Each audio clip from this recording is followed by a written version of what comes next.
All right, I think we're going to go ahead and get started here. Hello everyone, thank you for joining me for another of our LabChart Mastery Series webinars. Today we're going to discuss using the sampling feature and the scheduler extension in LabChart. My name is David. I am the Technical Support Engineer for 80 Instruments North America, and I am based out of our Colorado Springs, Colorado office. And we're going to go ahead and move through here. Before we get through any of the meat of our webinar today, I want to kind of talk about the basic Citrix interface that we're all using here. So as you've noticed, all audio from attendees will be muted during the presentation. If you have a question during the presentation, please use the chat or the question windows in your Citrix GoToWebinar toolbar. And here are some pictures of them here for both Macintosh and Windows to go ahead and ask them whenever they come to you. At the very end of the webinar, I will actually go through and answer them in the turn they were questioned. But we kind of keep things muted just to make sure there's very little background noise and to keep us on track and make sure we cover all the material we have outlined for today. Also, I want to kind of highlight a few of the upcoming training events for us. These are actually in-person workshops that you would have to go to. The very first one here is the Northeast Ohio Medical University Microsurgery and Echocardiography workshops. We are co-hosting these with the Northeastern Ohio Medical University, and they're in Rootstown, Ohio on the 12th through the 16th of August 2013. We also have a few of our LabChart software training courses coming up. We'll have the levels 1 through 3 here at our Colorado Springs, Colorado location on the 14th and 15th of August. And we will also have another levels 1 through 3 workshop on the 21st and 22nd of August at our Boston, Massachusetts location. And if you're ever interested in what else is coming up, but we by all means have more of these scheduled further out, please go to our website and under the Events tab, and you can see what's coming up on the horizon. Moving on to some upcoming LabChart Mastery webinars. We're going to cover cardiovascular topics on August 8th, and I will be once again hosting another webinar on the 20th of August regarding LabChart pharmacology using the dose response module. Also, a little bit of particulars, I guess we could say here, to get taken care of before we get into our subject today. These are related to a lot of questions we get day in and day out. You don't have to read all of this right here. The basic takeaway message is from our statement of intended use is that LabChart and the Power Lab are not a medical device. They are not intended to be used to diagnose, treat, or monitor a patient. They can be used in the clinical setting for research, but by no means are they approved by the FDA to actually go ahead and diagnose and treat. Also, I get questioned quite often, well, who can I connect my Power Lab to? What can I connect it to? We use the industry standard protection symbols that are available for, like I said, industry-wide. We also, for equipment that can be connected directly to a human, we have our human safe device here, the body protected symbol with a little stick man in a square. And if the device is approved for direct electrical connection to the heart, it will have the CF symbol or the cardiac protected symbol, which will be a heart inside of a box. So before you connect anything to a human, definitely ensure that what you are connecting has these protected symbols on them. Also, I get asked quite often, well, how do I know what's coming out of my Power Lab and showing up in LabChart is accurate? We are certified through the quality management system ISO 9001, and we've spent a considerable amount of time and money to get certified through them. Just they review our design, our manufacturing processes, and validation processes just to make sure that, yes, we are following a good tack as far as making the equipment, and what you're getting out of the equipment is going to be good. This can be helpful for ERB approval. So if you are going through the ERB process in your lab, you can contact us. We can provide you the certificates for this. So that kind of takes me through my little spiel here in the beginning of the webinar. So now we're going to move on to kind of the meat of the top topic. And here's the general outline I'm going to cover today. I'm going to give a general overview of what these two features exist for, or what they do. Then we'll move on to actual sampling with the Power Lab and LabChart. And then we're going to talk about the scheduler extension and how it's used. So without further ado, We're going to exit out of my presentation and move on to LabChart. So LabChart 7, we're all familiar with this. And the first thing I'm going to talk about is sampling. What is sampling? Sampling allows me to automate the recording of data with LabChart in the Power Lab according to either a signal being input into the Power Lab or according to a specific time frame. The setup for sampling can be found under the Setup menu. So if we go up here, click Setup, mouse down, actually I went too far, to Sampling, left click, and it brings open our sampling dialog. Of course, for this to be active, we're going to have a Power Lab connected. I have one of our new 835 research Power Labs connected. Once again, to get there, Setup, Sampling. And it brings open our sampling settings dialog. So there's two ways, as I mentioned before, that we can tell the Power Lab and LabChart to start recording. Number one, we can trigger it with an external signal, and number two, we can do it according to a specific duration of time. The first one I'm going to show here is how to trigger it with an external signal. Now, what I do have connected here is one of our push-button switches. It just inputs I believe a 6-volt DC input every time the switch is depressed, and right now I have connected to the trigger input on the front of the Power Lab. So if we want to trigger to start sampling, I can left-click the checkbox here for trigger. First thing it's going to ask me for, what source do I want to record from, or where is this trigger signal coming in from? We can choose our external trigger input on the front of the Power Lab. We can choose a stimulator event according to the stimulus coming out from the analog outputs of the Power Lab, or I can choose a channel input.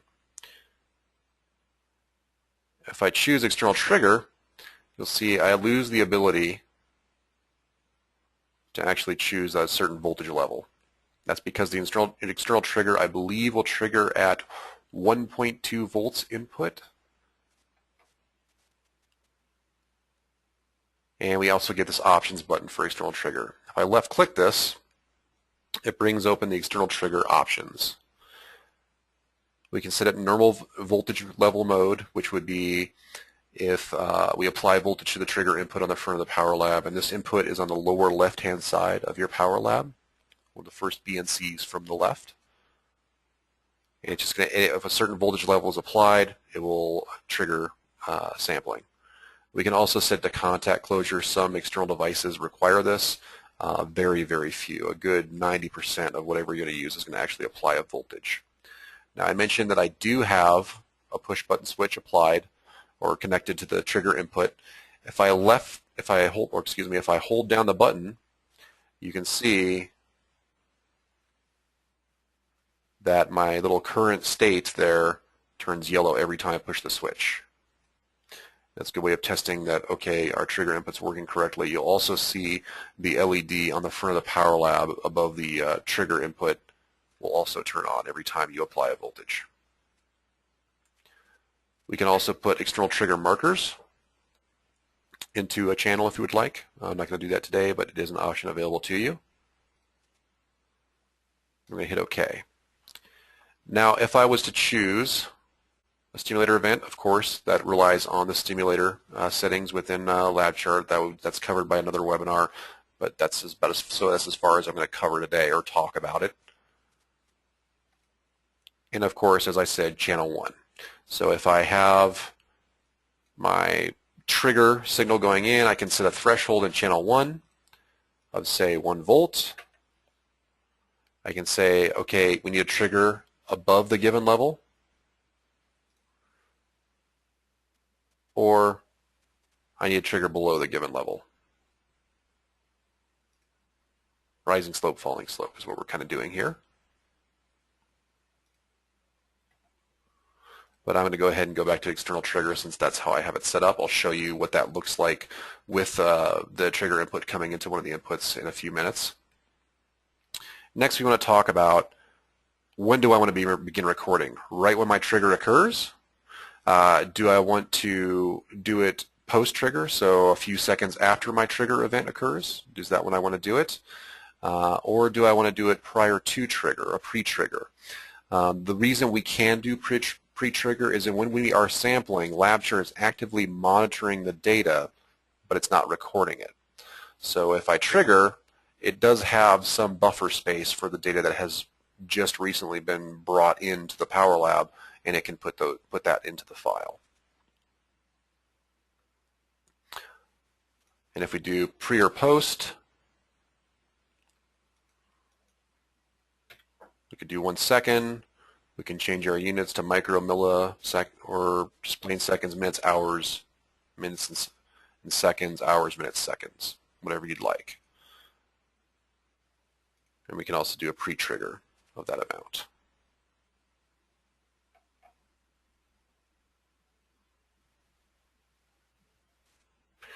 We can also show data while waiting for the trigger. As I mentioned before, when we're waiting for this trigger, LabChart is actively monitoring what's coming into the Power Lab. First thing I'm going to do is I'm going to do it without monitoring data, and then I'll come back and kind of show you what that looks like when we are. So, what does it look like when I want to trigger the Power Lab? I've set up sampling. It's ready to go. It's according to a trigger input. What do I do now? To get the sampling protocol ready to be triggered, all we have to do is click the Start button, and you'll see LabChart. We'll get the Stop button here, but we won't see any data coming in. You will see up here in the document, chart view, pressure, or excuse me, a recording waiting for trigger. Just waiting to be triggered right now. I'm going to go ahead here and apply the press my push button switch, and LabChart begins recording. Now, we didn't give LabChart any sort of criteria as far as repeats, or do we want this to occur a bunch of times, or time lengths, or anything like that. So it will simply trigger and then start recording data, and you will have to go and stop it.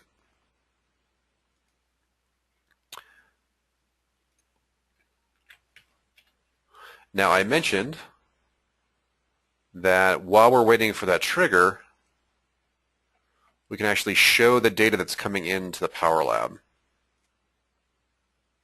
while we're waiting for the trigger. What does that look like? If I hit close, I hit start. We are waiting for a trigger just like we were before, but you see we're actually scrolling some data in, and you may be able to see with your computer screen. It might degrade a little bit over the web connection, but there will be kind of diagonal hash marks of they're kind of a light orange color. If you see this, you are not recording that data. The minute it slides off this side of the chart view, it's gone. There is no getting it back.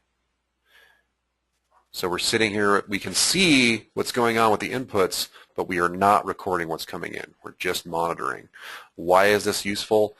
You could be doing your prep, and you kind of want to see what's going on as you're positioning electrodes.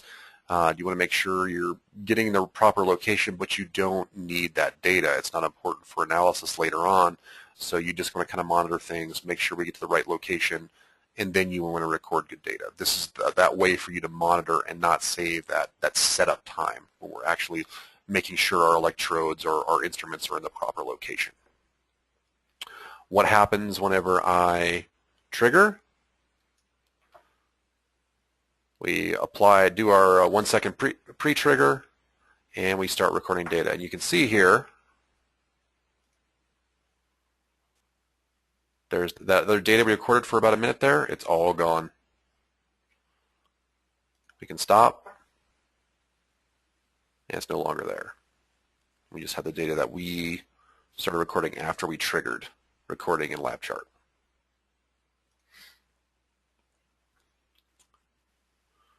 As I mentioned before, we don't necessarily have to go to the external trigger input.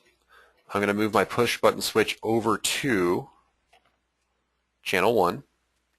I'm going to leave it with a 1 volt setting. I'm going to leave the pre-trigger setting here so we can kind of see what LabChart's doing. When I say pre-trigger, how it can actually get the 1 second of data prior to when we're triggering and actually display it and save it. I'm going to hit close again. I'll hit start. Actually, let me go ahead here and delete the data we've recorded. Let's start. We're waiting for it to trigger. We're monitoring what's coming in. I push my push button switch. We record it in channel 1 and it triggers the actual recording. I hit stop. Our monitored data disappears that was over here, and you can see we have about 1 second here. And you can see the time scale also reflects that as well. Minus 380, well, let's go ahead and drag it down here so you can see it. The time scale prior to my trigger event is negative, after it is positive.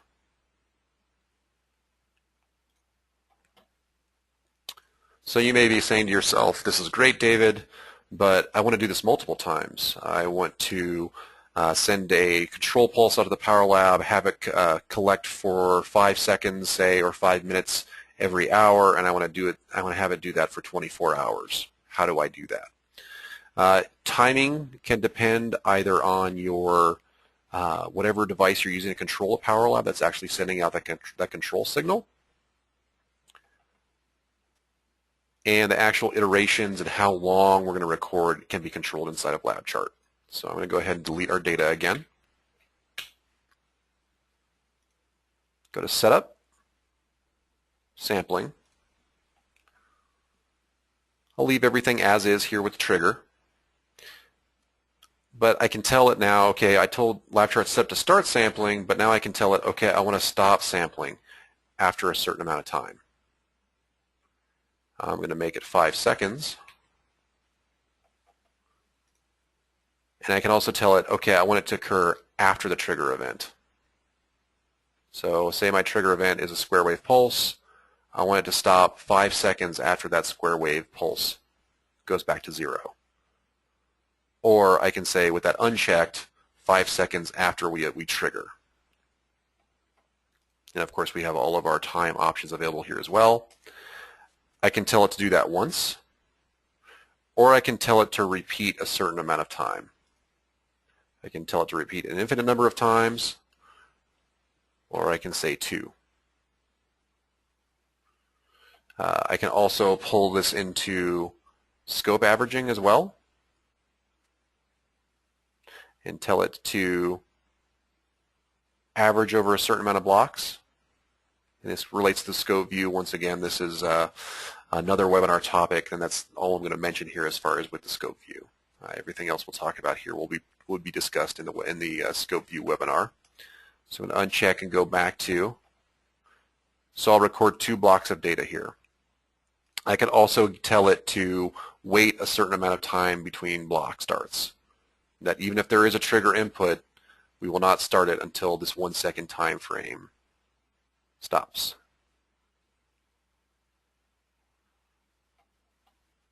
That's just to prevent us re-triggering, or if we want a specific delay, like I mentioned, 5 seconds every hour, I would, of course,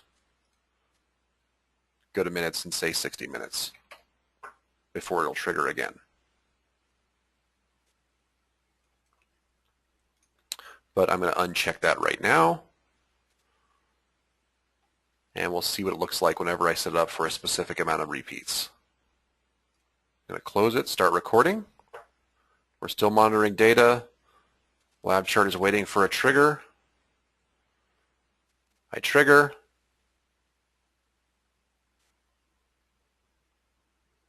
We record for 5 seconds, and then we're back into the actual waiting for trigger mode. I trigger again. And LabChart stops recording after our second recording sweep here, as we told it to in the sampling dialog here. You can also do infinite, so it'll keep repeating this over and over again, and you would have to stop it manually. Depends on whatever works for your experimental protocol.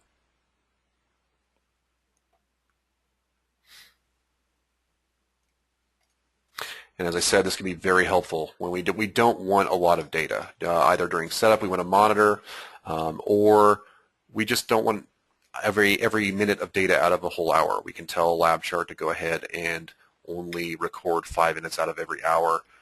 The rest is not relevant to us, but we just want to have that nice small little region within an hour to see what's going on with our test subject or our experimental setup.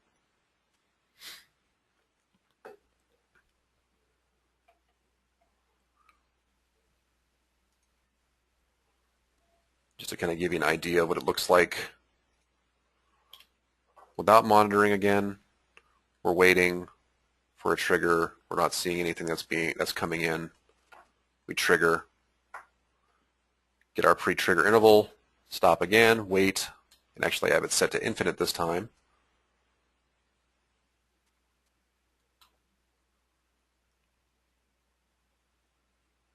And we can just keep going and going.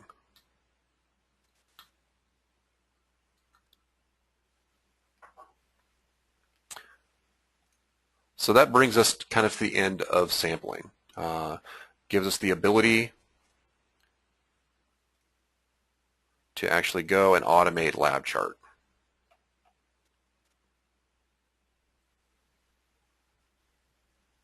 And have it repeat a certain amount of times.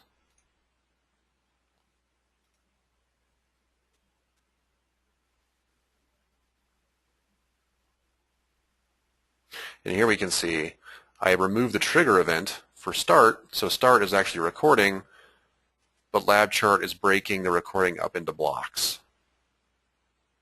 of 5 seconds each.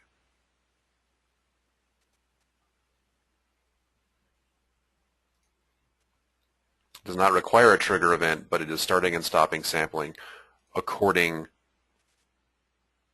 to a specific time frame.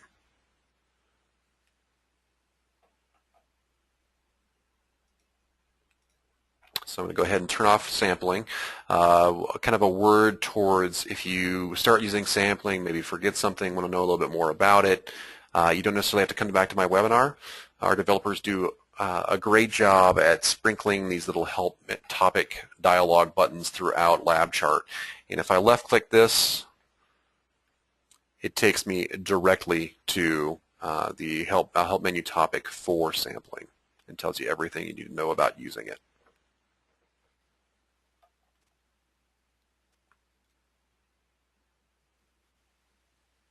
Okay, so as I said, that kind of takes us to the end of sampling.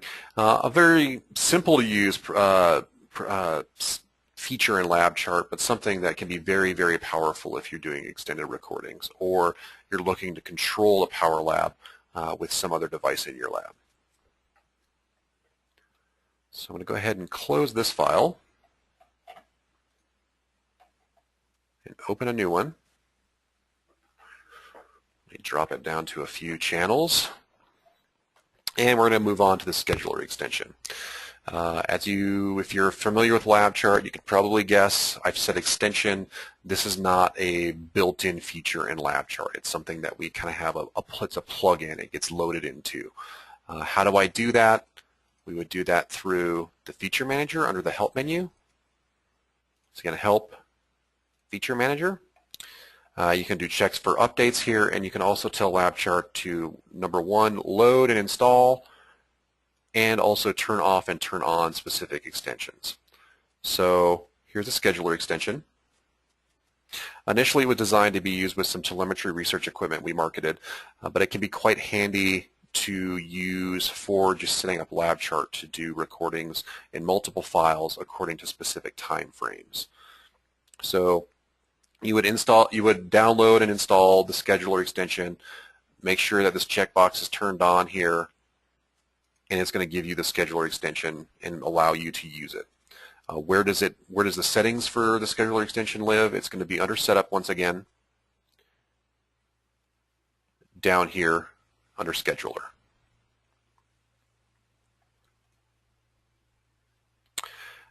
Once again, setup, scheduler. So we have a few options here. It's actually a pretty plain settings window, and I'm going to go kind of work my way from top to bottom through it. The scheduling devices. You can just use the PowerLab, or you can use the PowerLab and TR scheduler pod. Most telemetry research equipment users out there will probably no longer be able to use the TR scheduler pod because their latest generation of equipment does not utilize it.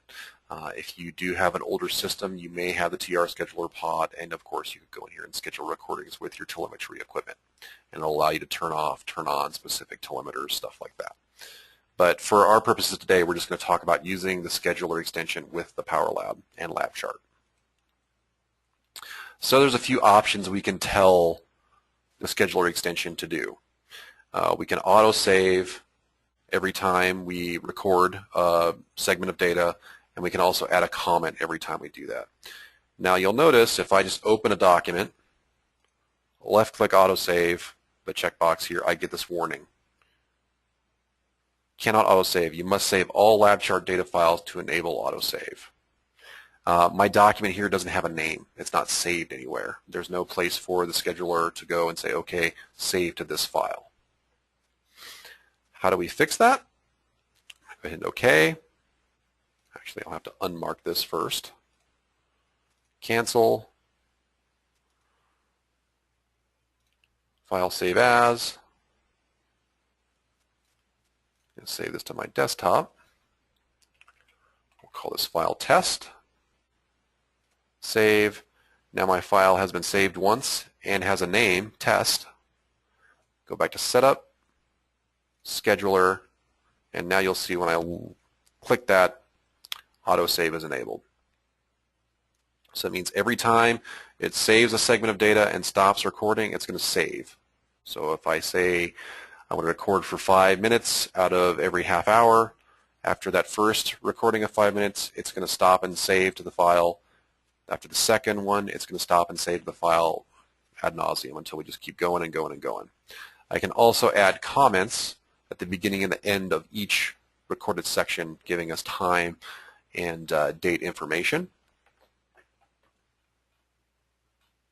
We can also go down here, and here's where we kind of lay out things. How many seconds, minutes, hours, minutes, seconds, hours, minutes, seconds we want this scheduler extension to record for, and how often. I'm going to do something really simple here, so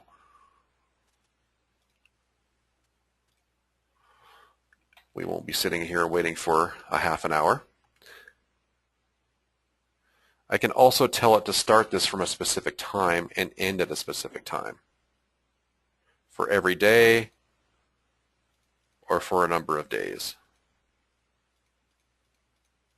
So it would follow the same protocol every day or for a specific number of days once I start it. I'm just going to leave it at every day for us today.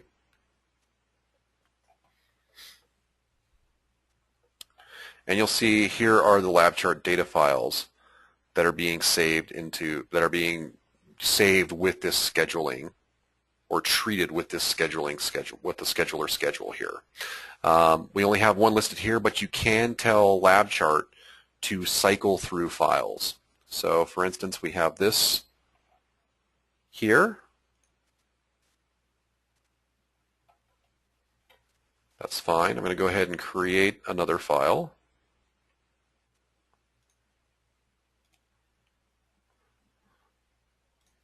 I'm going to save it as file test2.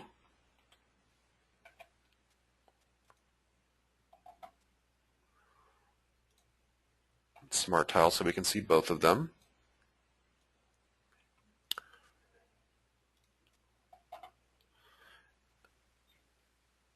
And I'm going to go back to the scheduler settings from our scheduler pane that showed up here. Once we have a scheduler document created, it's going to go ahead and actually bring that scheduler pane up and tell you where we are within our current setting and allow you to start it.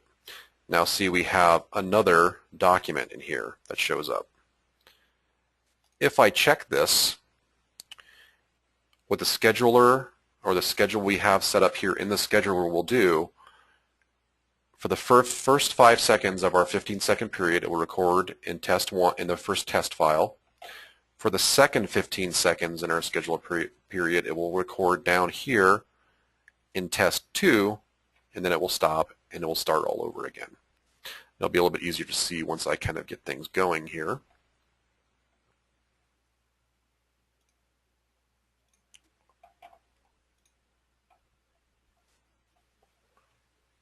But before we do that, I'm going to go ahead and talk about what we have down here with these buttons. Number 1, we can clone all LabChart data files and schedules, basically take these and create new documents from them that have the exact same settings and schedules. I can save this schedule if I would like. And I'm going to go ahead and move this up. Let's browse the folders here and put it on our desktop.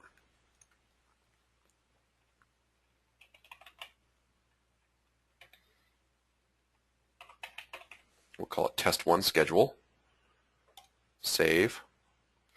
And you'll see, if I hit OK here, I can minimize, and we've created a LabChart scheduler extension schedule file that saves all of those parameters. Now if I bring LabChart back up, go back to settings, and I can take that and load that into a new file I create. So if I hit load schedule, LabChart will take me to the file folder tree here. We can go out, find a schedule, and actually load it into the file we're working with right now.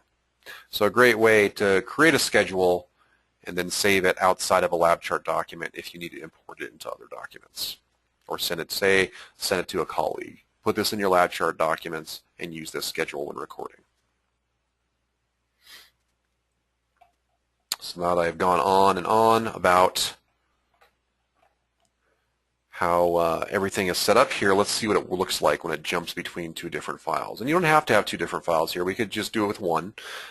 We can do with it up to 8. LabChart can have 8 different instances or LabChart file instances open at one time. So you can have 8 separate files open and actually run the scheduler on them. So I hit OK. I'm going to tell it to start the schedule. Our recording start time has already passed. That's fine. Recording can either start now or at the specified time tomorrow. Click yes to start recording now or no to start tomorrow. And you'll notice up here I'm going to record some data from a grip force transducer.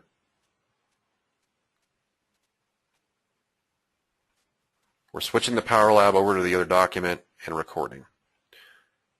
We stop, wait for 5 seconds, record in document 1, move over to document 2,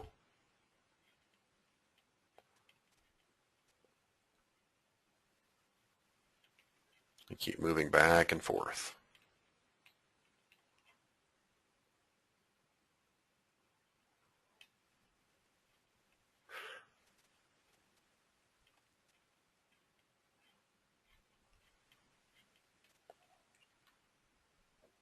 I'm going to go ahead and stop my schedule here. Go back to settings, and of course we can change these, how they're set. Also can have it go to different files as well.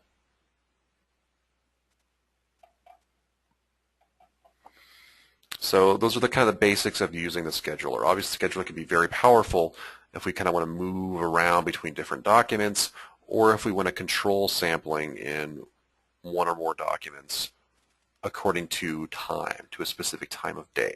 It gives us that capability that sampling does not. Sampling needs, it's either a fixed period or it's a trigger input, while here in Scheduler we can actually say, okay, I want you to do this at this time of day, every day, until this time of day, every day, start and stop. So a great way to automate LabChart to record. So if you're recording off of mice and doing some sort of chronic study, they're in their cages. We don't want every single bit of data that they're going to be putting out. We can kind of have it kind of rotate through and record different things for different periods of time. So that kind of takes me to the end of my presentation here. And I'm going to see if we have any questions. I do not see any right now, but I am going to put my presentation back up. So we kind of went over kind of the overview of controlling LabChart, talked about the sampling features within LabChart, and then talked about the scheduler extension. If you have any questions about this webinar, you have any questions about our software, you have something that breaks, something you need fixed, I'm the person you need to talk to. I am the technical support engineer for North America, the one and only as of right now. We may be adding another one shortly. But you can reach me at my telephone number here. I'm on Skype throughout the day, or if you can't reach me either of those two ways, try me via email, and I will get back to you as soon as possible. I'm going to go ahead and leave my information up here on the screen.